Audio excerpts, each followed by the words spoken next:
prazer em recebê-lo, seguidor de Oeste. Começa agora a Força do Agro. A COP30 será realizada em Belém, no Pará, em novembro do ano que vem. Mas até lá, nós vamos exibir uma série de episódios para explicar a origem, objetivos, resultados alcançados até agora. Mas ainda tem a COP29, que vai de hoje até 24 de novembro no Azerbaijão. Daniel Vargas, professor da FGV, seja sempre muito bem-vindo, professor. Um prazer, Joyce. A COP é a sigla para a Conferência das Partes, uma reunião anual criada pela ONU desde 1994. A convenção reúne os líderes de diversos países para debater decisões sobre mudanças climáticas. O principal objetivo desde o Acordo de Paris em 2015 é restringir o aumento da temperatura da Terra a 1,5 graus, aí aos níveis pré-industriais. Professor, por que a ONU decidiu criar essa convenção? Eu acho que desde a Segunda Guerra Mundial, sobretudo na década de 60 e 70, foi se construindo no mundo a percepção de que as bases do desenvolvimento pareciam em tensão com os recursos naturais. Então, problemas ambientais amparados por estudos científicos levantavam dúvidas sobre a maneira como a gente organizava a economia e crescia. E aí, esse caldeirão de protestos, reflexões, acabou criando uma base de apoio que convergiu para a realização de um evento que aconteceu em 1992 no Rio de Janeiro, a chamada Eco 92, em que o mundo concorda, entre outras, com duas ideias-chave. A primeira delas é que, de fato, nós vivemos uma história em que problemas ambientais se tornam cada vez mais significativos e podem obstruir ou impactar a qualidade de vida das pessoas. E segundo, nós precisamos encontrar maneiras de colaborar na solução desses problemas. Essa colaboração e esse encontro global era importante, Joyce, porque uma das naturezas dos problemas climáticos é que um país, quando age, gera um conjunto de efeitos cujas consequências são sentidas por vários outros. E, portanto, para se enfrentar e resolver esse problema, é necessário uma cooperação. Quando isso acontece no âmbito de um país, em que há problemas entre partes diferentes, nós temos um regime nacional que estabelece os critérios dessa colaboração entre as partes. No mundo, nós não temos um governo global, mas é importante, ou assim se compreendeu, criar um fórum em que esses problemas compartilhados pudessem ser globalmente administrados. E a COP tornou-se aí o maior evento, o maior encontro de países. Ali tem as negociações entre os governos, tem os especialistas que discutem o clima. Olha, nos últimos anos nós temos percebido uma mudança nesse estilo das discussões internacionais. Entre 1992 e 2015, o foco absoluto das discussões era como nós vamos reduzir a emissão de gás de efeito estufa provocado pela queima de fósseis nos países ricos. Foi isso que causou, historicamente, é a principal fonte e causa das mudanças do clima. A partir de 2015, sobretudo a partir de 2020, nós temos visto uma reorientação dessa discussão para olhar cada vez mais para o uso da terra e, em particular, para a produção de alimentos. E o impacto que a gente pode perceber nos dias de hoje, ao longo desse tempo aí, você acabou de colocar que teve uma mudança de foco ali até 2015, 2015 para cá, mais 2020, e o agronegócio agora está totalmente envolvido, né, com as condições climáticas, quando se fala em preservar o planeta, o agro, e ele acaba sendo responsabilizado com uma culpa que não é dele, pelo contrário, o agro talvez é o principal setor que preserva, que se preocupa, porque é da terra que ele vai produzir. E aqui é onde eu acho que há, Joyce, uma incompreensão global. Porque a ideia base que articulava essa relação entre os países, e isso era muito claro nas décadas de 90, durante boa parte da década dos anos 2000, era de que a economia carregava um custo oculto.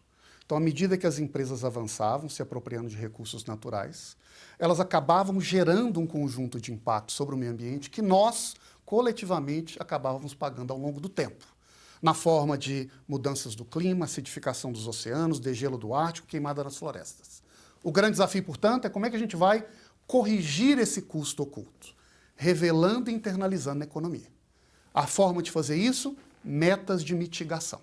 Sobretudo onde essas emissões são mais gravosas. O setor de petróleo, o setor de energia poluente e, a partir dali, fazer com que essa economia passe a trabalhar de forma mais sustentável. O que acontece quando o agro entra nessa história, ou quando os países em desenvolvimento, que em grande maioria são países que têm na produção de alimentos e no uso da terra a base central da sua organização, entram nessa agenda, sobretudo a partir de 2015, mas em particular de 2020, é que a natureza do problema se altera. Porque agora, os países em desenvolvimento, com a economia baseada no uso da terra, se por um lado, quando desmatam, podem gerar algum problema ambiental, por outro lado, quando usam tecnologia, quando utilizam boas técnicas sustentáveis, quando combinam sistemas, tudo isso que o agro brasileiro faz a roda e é exemplo para o mundo. O efeito da nossa produção econômica é, ao mesmo tempo, mais sustentabilidade. Mas o grande ponto é, Joyce, um sistema que foi pensado para corrigir o custo oculto não sabe se organizar para premiar o benefício oculto. A realidade da produção de alimentos nos trópicos é uma realidade que gera um conjunto de serviços ambientais que não foram precificados e que precisam ser revelados e internalizados no sistema. Então essa é a grande mudança que o Brasil, se for capaz ou inteligente, deve empurrar o mundo para fazer. Quando a gente fala em carbono, descarbonização, precificação, vem das COPs, o que a gente está vivendo hoje, porque agora crédito de carbono é uma palavra que está na moda no agro. Os setores ainda não sabem exatamente como calcular, mas as instituições estão chegando aí, algumas calculadoras, algumas culturas já chegaram a um denominador comum. É um assunto que surgiu nas COPs? Ele não nasceu nas COPs, ele existia em alguns empreendimentos privados, sociais, mas as COPs foram o grande instrumento para articular, reverberar e elevar a importância desse regime. E a ideia é justamente impor um preço e, portanto, um custo sobre um serviço ou uma atividade que até então não custava nada. Então, ao fazer isso, você quer, de certo modo, reorientar as condições de competitividade na economia. Quem tiver uma produção que seja menos intensiva em carbono, ou, na minha percepção, que sequestre carbono, como o agro brasileiro faz, deve ter vantagens em relação àqueles outros setores que, ao produzirem, gerem um impacto ambiental pelo qual não pagam. Então, a precificação é o instrumento utilizado nesse discurso e nessa agenda para supostamente corrigir o que a gente chama de uma externalidade sistêmica, esse problema na base da economia. Agora, o que tem acontecido ao longo dos últimos anos é que existem formas diferentes de precificação. Uma delas, que foi tentada no passado, é a tributação. Então, o governo da França, há alguns anos, por exemplo, impôs uma taxa de carbono sobre o setor de energia. Qual foi o efeito? Inflação na conta energética das pessoas, o que, por sua vez, gerou protestos nas ruas, os chamados coletes amarelos, que fez com que o governo retrocedesse e retirasse aquela medida. Agora, outras formas de precificação existem. Uma delas, que agora virou a moda do dia, é o tal mercado de carbono, que não impõe diretamente uma taxa, mas que passa a valorizar aqueles serviços conforme a sua pegada ambiental. O que esperar dessa COP29? Você, inclusive, estará lá essa semana, vai participar de um painel? Olha, vai ser uma COP dura, eu diria, Joyce. Nós estamos vivendo um momento raro, que, a meu ver, é uma das maiores crises dessa diplomacia climática internacional. E as razões, eu acho que estão aí na ordem do dia. Nós estamos vivendo um mundo de guerras e, portanto, de desconfianças. Tensões geopolíticas entre as grandes potências, Estados Unidos, Europa e China, batendo cabeça e disputando passo a passo quem é que vai controlar as tecnologias do setor energético do futuro. E existe, além de tudo isso, uma espécie de fragilidade naqueles atores que foram protagonistas da agenda climática no passado, a começar pela Europa, que historicamente sempre foi o bastião do multilateralismo, é dizer, vamos nos reunir para assumir compromissos globais importantes para todos. E agora resolveu mudar o tom do discurso e abraçou uma espécie de unilateralismo estratégico, nas suas palavras, querendo ditar para o mundo como que o mundo deve organizar sua economia. Qual o papel do Brasil lá na COP29? Eu acho que nós temos dois papéis centrais, Joyce. O primeiro deles é de mostrar e expor a realidade ao mundo. A realidade nossa, da nossa produção, do nosso manancial de estoques ambientais, das contribuições e serviços que nós damos ao planeta pelos quais ninguém paga. E segundo, ao fazer isso, também botar as responsabilidades nos devidos termos. Se no passado nós concordamos que o mundo deve colaborar para construir uma transição verde, nós também concordamos que essa transição terá custos diferenciados para países diferentes. E um conjunto de países ricos que no passado foram responsáveis por 70% das emissões de gás de efeito estufa, precisa agora ser reconhecido outra vez, relembrado e cobrado. Aliás, um dos temas centrais dessa discussão que vai acontecer em Baku, no Azerbaijão, é o chamado financiamento do clima. O que é isso? Os países assumem compromisso para reduzir suas emissões. Boa parte desses países diz: eu me comprometo a cumprir com esses objetivos desde que os países ricos me financiem neste montante ou nessas condições a minha agenda e o meu esforço. Afinal, não foi eu que dei causa a esse problema no passado e agora estou tendo que por ele pagar. Mas essa conta, que é hoje estimada em 1,6 trilhão de dólares, precisa ser reconhecida e paga por um conjunto de países ricos que historicamente são prioridade nesse assunto. Não significa que nós, como um país em desenvolvimento, e como um país que é um modelo de sustentabilidade em inúmeros aspectos, vamos lavar as mãos para a agenda climática ou vamos ignorar a importância desse tema. Mas significa que, fazendo o nosso dever de casa, a gente também pode e deve cobrar o mundo para fazer o seu. E se nós fizermos isso, Joyce, eu acho que a grande tarefa e a oportunidade do Brasil é se apresentar nesse ambiente de desconfiança e de ausência de lideranças globais como um agente com um perfil e um discurso novo, que pode, de fato, reunir o planeta, mas em nome de uma agenda da produção sustentável. Não é o clima como uma polícia moral para controlar e proibir pobre de crescer. É o clima como uma agenda de desenvolvimento, que deve se inspirar em exemplos de sucesso de países que têm uma produção sustentável como nós temos, e que deve, a partir daí, em torno disso, reunir o Sul global, que até agora, em grande maioria, olha para a agenda do clima com desconfiança. Nós já voltamos para falar sobre os desafios que o Brasil tem para alcançar esse espaço lá fora. Vamos ao rápido intervalo, já voltamos. Nascida há pouco mais de 4 anos, Oeste nunca parou de crescer. Temos o site e a revista. Também estamos no YouTube. Nossa grade conta com 9 programas, todos líderes de audiência no horário. Mas só conseguimos tudo isso graças aos assinantes da nossa revista digital. São os assinantes que tornam possível um jornalismo independente, em defesa do livre mercado, do Estado Democrático de Direito e da liberdade de expressão. A decisão de não aceitar dinheiro público garante a isenção necessária para tratar os fatos como os fatos são. Nosso único compromisso é com os leitores e espectadores. Agora, a Oeste tem mais um objetivo pela frente: superar a marca de 100 mil assinantes até o fim deste ano. Esse é o primeiro passo para falarmos com a autoridade moral que falta a antigos veículos de comunicação. Falta muito pouco. Invista no jornalismo independente e ajude o Brasil a ressuscitar a verdadeira democracia. Aproveite a campanha rumo aos 100 mil assinantes e faça a sua assinatura. Torne-se protagonista da nossa história. Assine e ganhe um livro inédito de Augusto Nunes. São histórias nunca publicadas que mostram a face desconhecida de 11 presidentes. Heloísa, quando vem para a escola, é uma alegria. Quando a criança ela resplandece nela esse desejo de ir longe no estudo, é porque o apoio pedagógico da escola é muito bom.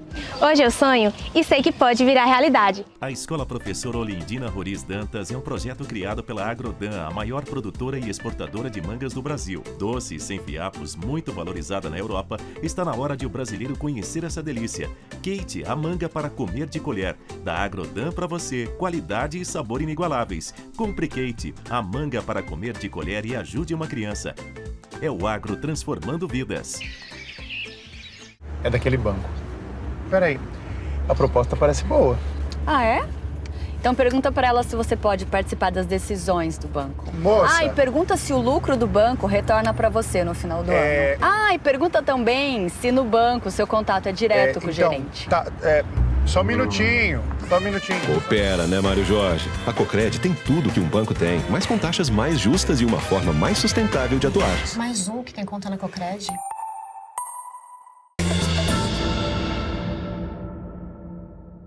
Professor, justamente esse financiamento, você falou aqui 1 trilhão, um pouco mais de 1 trilhão, é um desafio para o Brasil. Como é que a gente vai se fazer representar lá fora, gritar para o mundo, nós somos sustentáveis, nós já fazemos a lição de casa, a gente já está trabalhando direto com a situação que a gente vive no momento, sem uma representação? E Joyce, sabe o que aconteceu no passado? Existem blocos de países que se juntam para fortalecer sua posição comum e negociar com os demais. Esses blocos variam, mas eu, a princípio, dividiria eles, e me parece que é uma caracterização razoável, em 3 conjuntos. De um lado, as grandes potências, Estados Unidos, China e Europa, brigando para ver quem é que vai assumir compromissos mais volumosos, quem é que vai arcar com responsabilidades mais robustas. De outro lado, uma grande parte de países muito pobres, que ainda, a verdade seja dita, tem muito poucas condições de se comprometer e de se esforçar para fazer qualquer adaptação na sua realidade. Estão preocupados com a fome, estão preocupados com a energia básica, com a eletricidade, com a sua sobrevivência. E entre esses 2 países existem um conjunto de países que nós poderíamos chamar de países de renda média em desenvolvimento, como é o caso do Brasil, da Índia, do Irã e de outros países com perfil análogo.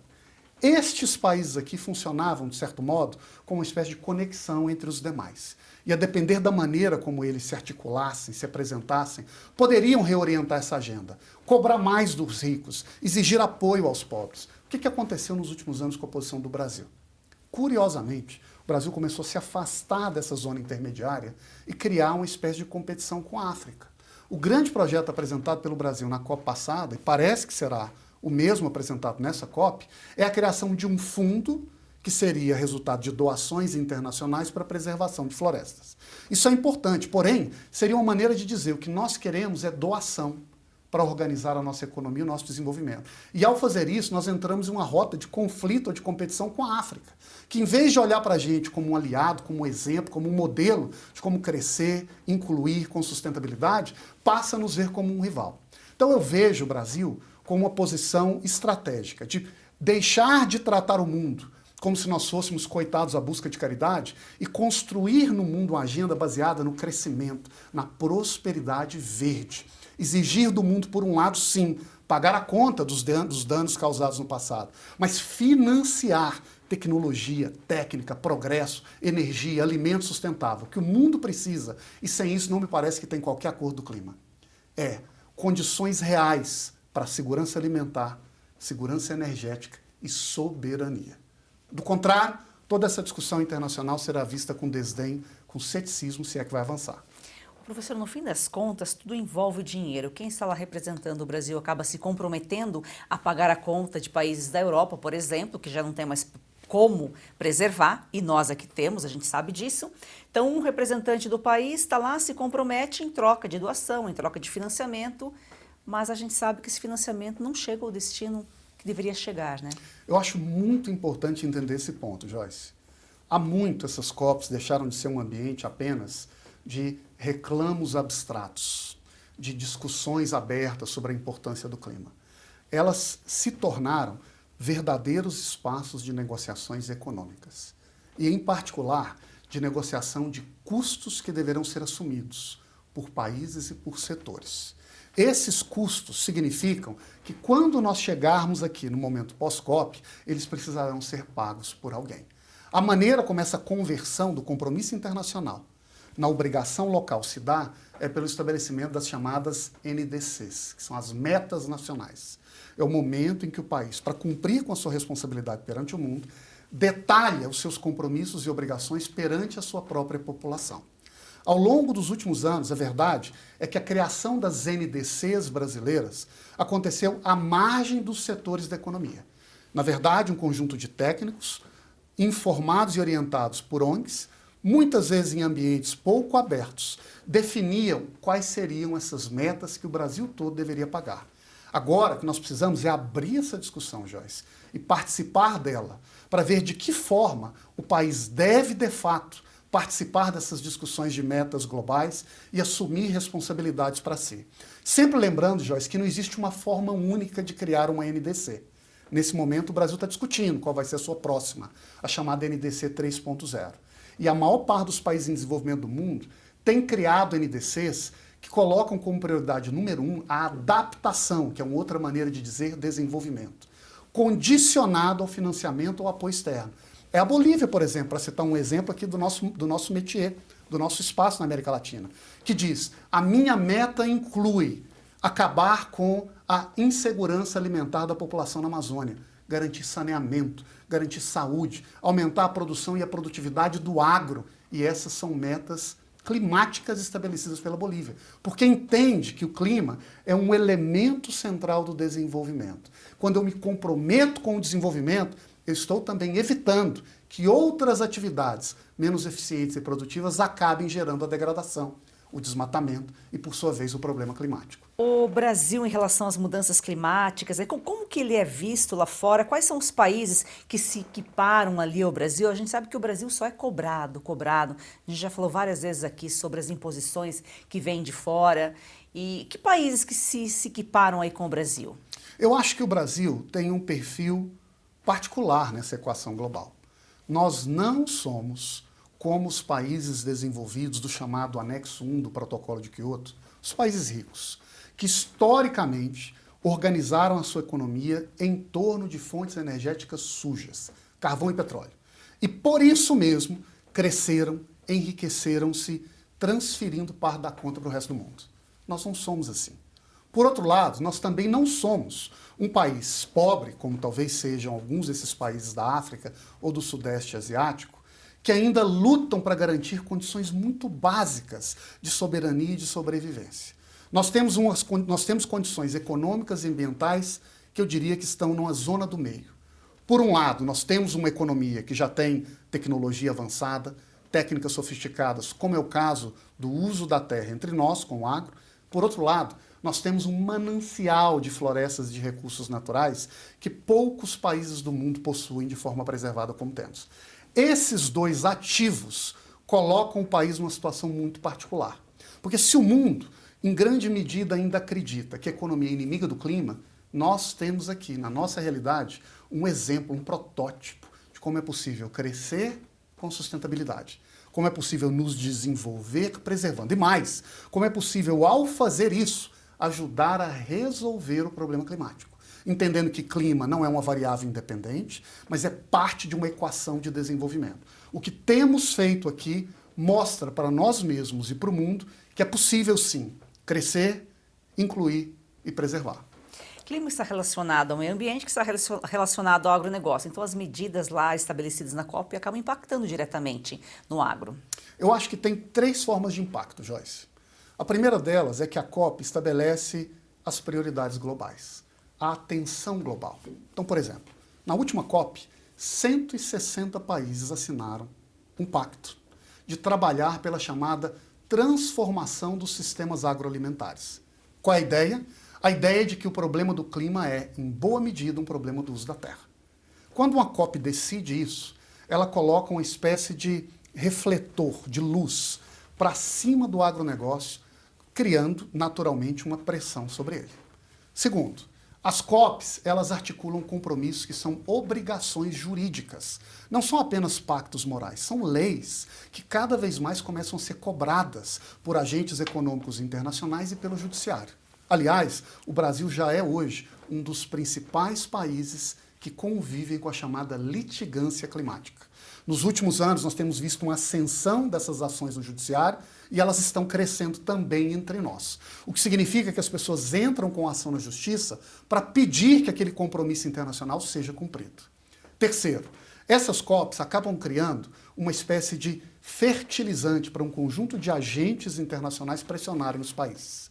E eu lamento que isso tenha acontecido desse modo, porque as COPs acabam se tornando, de certa maneira, um espaço privilegiado para ONGs, ou agentes do terceiro setor captarem recursos e passarem a policiar e a cobrar a nossa realidade. Em vez de ser, como foi pensado no início, um local em que países soberanos vão soberanamente discutir o que fazer e se apoiar, se tornou, na verdade, um ambiente competitivo de pressão que um conjunto de agentes financiados por recursos internacionais começam a cobrar países mais frágeis ou menos independentes sobre o que eles deveriam fazer. Hoje, nesse programa, eu queria comentar um mito que muitas vezes a gente escuta por aí, de que é o seguinte: como é que o Brasil pode exportar tanto produto do agro se tem fome, que é uma coisa muito triste, junto à nossa população? O problema da fome não é um problema da falta de produto, é um problema da falta de renda. Então é muito importante as pessoas entenderem isso, porque sobra produto no Brasil. Todo mundo que tem renda consegue comprar a preços competitivos, exceto quando tem uma grande quebra, alguma coisa nesse sentido, um volume de produtos que ele precisa. Então, na verdade, não tem uma relação entre a exportação do Brasil e a presença da fome. O problema da fome, que precisa ser resolvido, é falta de renda das pessoas. E o agro até ajuda cada vez mais nisso, porque ele gera oportunidades, gera massa salarial, gera investimentos e acaba gerando renda e inclusão para as pessoas. Então, espero que vocês tenham entendido aí que não tem relação nessas duas questões todas. O agro diminui a fome. Nós vamos a um rápido intervalo e já voltamos. Olá pessoal, olha só, não é normal sentir dor, então por isso eu gosto sempre de falar do Ora Pronobis super concentrado da Vita Gold e temos um depoimento. Eu tenho uma vida muito corrida. Do cinema para o teatro, dos shows para os estúdios. Algum tempo atrás comecei a me sentir muito cansada. Primeiro achei que era só um mal-estar, depois vieram dores nas costas, nos braços, nas pernas. Eu estava assistindo televisão e um comercial me chamou a atenção. Era sobre um produto 100% natural. Passei a tomar o Ora Pronobis da Vita Gold antes das refeições. Logo nos primeiros dias eu senti diferença. Aquele peso nas pernas, nos braços, foi aliviando totalmente. Viu só? E não é só a vida da Lucinha que melhorou. Você que sofre com dores crônicas no corpo, tem artrite, artrose, reumatismo, fibromialgia, inflamação, desgaste nas articulações, é a famosa dor nas juntas, né? Você também pode melhorar com o suplemento Ora Pronobis super concentrado da Vita Gold. É isso mesmo, Silvio, é porque o Ora Pronobis, além de combater essas dores crônicas, aí distribuídas pelo seu corpo em poucos dias, ele auxilia a combate diabetes, pressão alta, no controle do colesterol e ainda é aprovado pela Anvisa. Não tem contraindicação, é super concentrado e tem a origem garantida da sua matéria-prima. Tudo controlado desde a mudinha que é plantada, por isso que funciona de verdade. E você pode tomar na forma de cápsulas ou na forma em pó, você que decide. O importante é tomar a decisão de acabar com essas dores crônicas no corpo, aproveitar a vida. E a gente trouxe algo novo para o público do Oeste, viu, Silvio? Além do desconto, que já é super diferenciado, você ligou agora, 0800 101 1800, 70% de desconto garantido para você. Mas a gente vai te presentear ou com colágeno tipo 2, que auxilia nas suas articulações, ou a câmera Wi-Fi, que é a grande novidade, para você monitorar o que você quiser. Eu tenho uma Só tem dessa. Que ligar agora. Olha, maravilhosa, não é? Muito. Aproveita você também. 0800 101 1800. Você está preocupado com os rumos da economia brasileira? Está de olho na rentabilidade de sua carteira e está pensando se sua poupança em reais amanhã terá o mesmo valor? Então está na hora de diversificar os seus investimentos e começar a investir diretamente no mercado dos Estados Unidos, no mercado imobiliário americano. E você pode fazer isso de uma forma prática, fácil e segura, através da construindoemdólares.com, uma empresa sediada na Flórida e que assessora brasileiros que querem investir no mercado imobiliário do estado que mais cresce nos Estados Unidos. Um investimento de curto prazo com uma expectativa de retorno de 20% e apenas um ano. Então está na hora de você garantir o seu futuro promissor e em dólares, acessando a construindoemdólares.com. Dê uma olhada lá.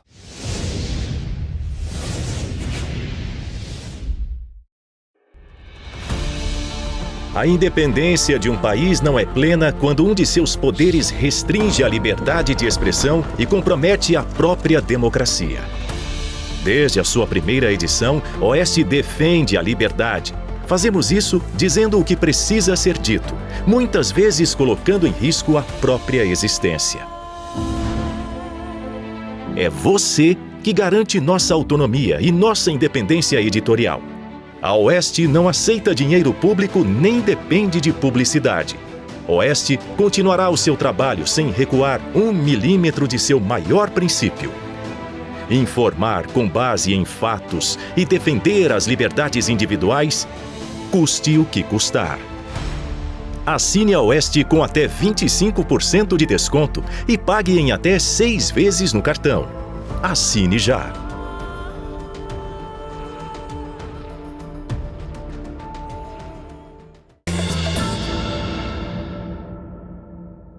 A COP surgiu lá pela Rio 92, apesar de que já tinha uma origem antes, né, como você colocou aqui, desde a Segunda Guerra Mundial e tal. A COP 30 é a primeira vez que será realizada no Brasil, no ano que vem, em Belém. O que isso significa? O que isso pode gerar para o país? Olha, Joyce, eu tenho debatido esse tema com uma certa preocupação. Porque as COPs, de certo modo, são como uma novela em capítulos. E para entender o próximo, você tem que ver qual é a trajetória da história. E essa trajetória tem sido uma trajetória de cobranças cada vez maior sobre a produção de alimentos e sobre os países em desenvolvimento. Se essa trajetória se mantiver, o que nós vamos assistir o ano que vem é um conjunto de países do mundo em território nacional criticando e cobrando o Brasil pela forma como a gente gere as nossas próprias, a nossa natureza e os nossos recursos naturais. De certo modo, Joyce, eu creio que essa agenda global, ela está posta e ela virá. O grande desafio é se a gente vai ser capaz de contrapor essa agenda e estabelecer outra, que, a meu ver, é muito mais representativa e muito mais valiosa para o mundo e, sobretudo, para o mundo em desenvolvimento.